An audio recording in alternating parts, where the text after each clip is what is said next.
ಏನು ವಯಸ್ಸಲ್ಲ, ಅವಾಗ ಮಂಜು ಹೇಳ್ದಲ್ಲ ವಯಸ್ಸು ಯಾಕಂಬ್ರಪ್ಪ ವಯಸ್ಸಲ್ವಾ. ನಾನು ಕೆಂಪೇಗೌಡರ ಎರಡೇ ಎರಡು ಮಾತುಗಳನ್ನ ಇಷ್ಟಪಟ್ಟು ಹೇಳ್ತಾ ಇದ್ದೀನಿಲ್ಲ, ಸಾಕಾಗಿತ್ತು. ಈ ವೇದಿಕೆ ಮೇಲೆ ಹಾಸನಿರತಕ್ಕಂಥ ಅಧ್ಯಕ್ಷರು ಹಾಗೂ ತಾಲೂಕು ದಂಡಾಧಿಕಾರಿಗಳು ಹಾಗೂ ಎಲ್ಲ ನನ್ನ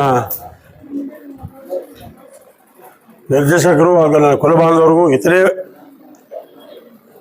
ಸಮುದಾಯದವರು ಹಾಗೂ ಪತ್ರಕರ್ತರಿಗೂ ಎಲ್ಲರಿಗೂ ವಂದಿಸ್ತಾ, ಏನು ಕೆಂಪೇಗೌಡರು ಯಲಹಂಕಕ್ಕೆ ಬಂದ್ರಲ್ಲ, ವೆಂಕಟಾಪುರ ಅಂತ ಹೇಳಿದ್ರು, ನಿಜ ಅದು.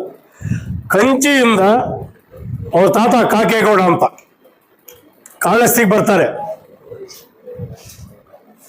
ಕಾಳಹಸ್ತಿಯಿಂದ ತಿರುಪ್ತಿಗೆ ಬರ್ತಾರೆ, ತಿರುಪ್ತಿಯಿಂದ ಪತ್ತಿಕೊಂಡ ಹತ್ರ ಬರ್ತಾರೆ, ಅಲ್ಲಿಂದ ನಮ್ಮ ಮುಳಬಾಲ್ ಬರ್ತಾರೆ, ನರಸಿಂಹತೀರ್ಥ ಹತ್ರ ಕಲ್ಯಾಣ ಕಟ್ಟಿ ಆ ಒಂದು ಶಿಖರ ಮಾಡಿದಂಥ ಪುಣ್ಯಾತ್ಮ ಕಾಕೇಗೌಡ ತಾತ, ಇವ್ರ ತಾತ ಮುತ್ತಾತ.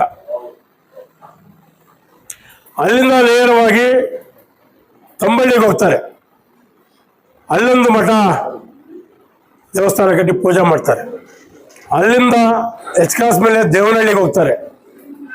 ದೇವನಹಳ್ಳಿ ಒಂದು ದೊಡ್ಡ ಬೃಹತ್ಕಾರದ ಒಂದು ಕಲ್ಯಾಣ ಇದೆ, ನೋಡಿರ್ತೀರ, ಅದನ್ನು ನಿರ್ಮಾಣ ಮಾಡ್ತಾರೆ. ಅಲ್ಲಿಂದ ವೆಂಕಟಾಪುರಕ್ಕೆ ಹೋಗಿ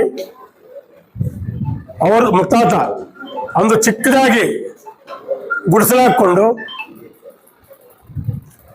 ಈ ಸಮುದಾಯವನ್ನು ಬೆಳೆಸ್ತಾರೆ.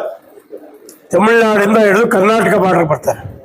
ಕರ್ನಾಟಕ ಯಲಹಂಕದಲ್ಲಿ ವೆಂಕಟಾಪುರದಲ್ಲಿ ವಾಸಿಸಿದಂಥ ಅವ್ರ ತಾತ ಮುತ್ತಾತ ಮೊಮ್ಮಗ ನಮ್ಮ ಕೆಂಪೇಗೌಡ ಹುಟ್ಟಿದ್ದು, ನಮ್ಮ ಕೆಂಪೇಗೌಡ ಅವರು ಹುಟ್ಟಿ ಈಗಾಗಲೇ ಎಲ್ಲ ಹೇಳಿದ್ದಾರೆ ಬೆಂಗಳೂರು ಕಟ್ಟಿದ್ದು ಹೆಂಗೆ ಅಂತೇಳಿ.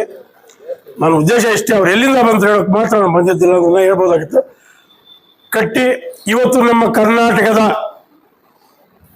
ಹೆಸರು ಬೆಂಗಳೂರಿನಲ್ಲಿ ಹೊರ ರಾಜ್ಯಗಳಿಂದ ಬಂದು ಈ ಜೀವನ ಮಾಡಿ ಈ ಬೆಂಗಳೂರನ್ನು ಬೃಹತ್ಕಾರವಾಗಿ ಬೆಳೆಸಿ ಇವತ್ತು ಬೃಹತ್ಕಾರ ಬೆಂಗಳೂರು ಅಂತೇಳಿ ಒಂದು ಹೆಸರುವಾಸಕ್ಕೆ ಮಾಡಿದ ಮಹಾನ್ ಭಾವ ಅಂದರೆ ಕೆಂಪೇಗೌಡ. ಅವರ ಒಂದು ಅನುಯಾಯಿಗಳು, ಅವರ ಒಂದು ಮಾರ್ಗದರ್ಶನದಲ್ಲಿ ನಾವು ಕುಲಬಾಂಧವರಾಗ್ಬೋದು, ಇತರೆ ಸಮುದಾಯರು ಅವರ ಒಂದು ಏನು ಬೇಸ್ ಅಂತಾರೆ ಹಾಕ್ಕೊಟ್ಟಿದ್ದಾರೆ, ಅದನ್ನು ಮುಂದಲ್ಲಿ ಇಟ್ಕೊಂಡು ಜಾತಿ ಭೇದ ಬಿಟ್ಟು ಎಲ್ಲ ಒಂದೇ ರೀತಿಯ ಸಮುದಾಯದ ಎಳ್ಕೊಂಡು ಅಂತ ಹೋಗ್ಬೇಕಂತ ಹೇಳ್ತಾ ಈ ನಾಲ್ಕು ಮಾತುಗಳ ಅವಕಾಶ ಕೊಟ್ಟಂತ ತಮ್ಮೆಲ್ಲರಿಗೂ ವಂದಿಸ್ತಾ ನಮಸ್ಕಾರ.